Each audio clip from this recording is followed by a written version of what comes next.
सामने देखना है। मैं मानसरोवर का रहने वाला हूँ।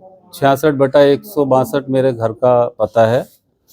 मेरे घर पे षड्यंत्र पूर्वक मेरे ससुर हाकिम सिंह, मेरी वाइफ सोनल महलावत, बैंक के पंजाब नेशनल बैंक के अधिकारी KL मीणा व मेरी सास द्वारा पहले मकान पे कब्जा करके उससे सामान, घर से सारा सामान निकालकर किसी और को मकान का कब्जा दे दिया गया। जिस मकान का मैं रजिस्टर्ड ओनर हूँ, मेरी वाइफ और हम दोनों जॉइंट रजिस्टर्ड ओनर हैं। और मेरे घर का सारा सामान पिछले 2 वर्ष से गायब है। और पुलिस ने 1.5 साल बाद FIR दर्ज करी, परंतु IO वीरेंद्र सिंह व सब इंस्पेक्टर मंजू पूनिया ने दोनों ने कोई कार्रवाई नहीं करी और उसे हस्बैंड वाइफ का मैटर बताकर FIR लगा दी। मामला क्या है, क्यों ये कर रहे हैं और क्यों घर पे कब्जा किया है इन्होंने? मेरी वाइफ, मेरे ससुर ने और मेरी सास ने मेरी वाइफ पे दबाव डाल के डिवोर्स का केस दर्ज कराया है। वो मुझ पे ये सब इसलिए कर रहे हैं कि मैं डिवोर्स के लिए हाँ कर दूं। ये क्यों कर रहे हैं डिवोर्स के लिए, क्यों प्रेशराइज कर रहे हैं? क्या मामला क्या है? उनको कोई प्रॉपर्टी चाहिए होगी मुझसे, इसलिए कर रहे होंगे। बाकी उन्होंने डिवोर्स में ये कहा है कि मारपीट करी है, ऐसा तो कोई मारपीट का कभी लाइफ में हुआ ही नहीं है। और मेरी एक 22 साल की डॉटर है और हम बिल्कुल अच्छे से रह रहे थे, कोई ऐसी प्रॉब्लम थी नहीं। मेरी शादी को 23 साल हो गए हैं।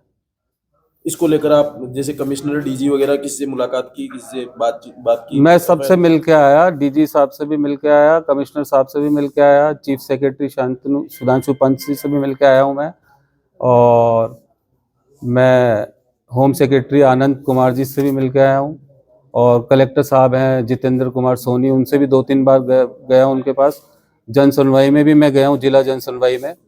और उसके अलावा मैंने पूर्व मुख्यमंत्री वसुंधरा राजे के घर पे भी लिखित में एप्लीकेशन दी है और अशोक गहलोत जी के वहाँ पे भी दी है, सचिन पायलट जी के भी। आश्वासन मिला है आपको? वसुंधरा राजे जी के अवेलेबल नहीं थी वो, और अशोक गहलोत सर भी अवेलेबल नहीं। कमिश्नर साहब ने क्या आश्वासन दिया आपको?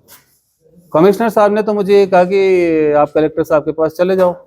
कलेक्टर साहब के पास मैं गया था। कलेक्टर साहब ने 2-3 बार मिलने के बाद ये बोला कि यार मैं क्या करूं अगर अब पुलिस कार्रवाई नहीं कर रही। नहीं, आप कह रहे हो मानसरोवर थाना पुलिस कार्रवाई नहीं करी, उसको लेकर कमिश्नर साहब ने क्या बोला? कुछ भी नहीं बोला कमिश्नर साहब ने उसको लेकर। अब उन्होंने सिर्फ उनको मैंने लिखित में जब एप्लीकेशन में उनके डिपार्टमेंट में दे आया, एक बार मैं मिला था उनसे जब उन्होंने कलेक्टर साहब के पास जाने के लिए कह दिया था। दूसरी बार मैं रिटर्न में एप्लीकेशन देके रिसीविंग लेके आ गया था। क्या चाहते हैं अब आप? और इस संबंध में मैं 2-3 बार दिगत आनंद जी जो कि इस एरिया के DCP हैं, उनसे भी मिला हूँ। वो पर्सनली मुझे फेस देख के ये बता देंगे कि मैं उनके पास कितनी चक्कर लगा के आया हूँ। अब आप चाहते क्या हो ये बताइए? मैं ये चाहता हूँ कि जिस मकान का मैं रजिस्टर्ड ओनर हूँ, उस मुझे मकान मेरा दिलाया जाए। मकान में मैं रह रहा था। ऐसे आप जयपुर में जो स्टेट की कैपिटल है और जो मुख्यमंत्री का विनिंग कॉन्स्टिट्यूएंसी है, उसमें से ही अगर आदमी मकान से बाहर हो जाएंगे तो फिर सेफ कौन है यहाँ पे? ये तो these are the very basic rights of a common man. और इनको किसी भी रूलिंग गवर्नमेंट की ये प्रायोरिटी होती है कि इन बेसिक राइट्स को संभाला जाए। नाम बता दीजिए। अजीत पाल सिंह।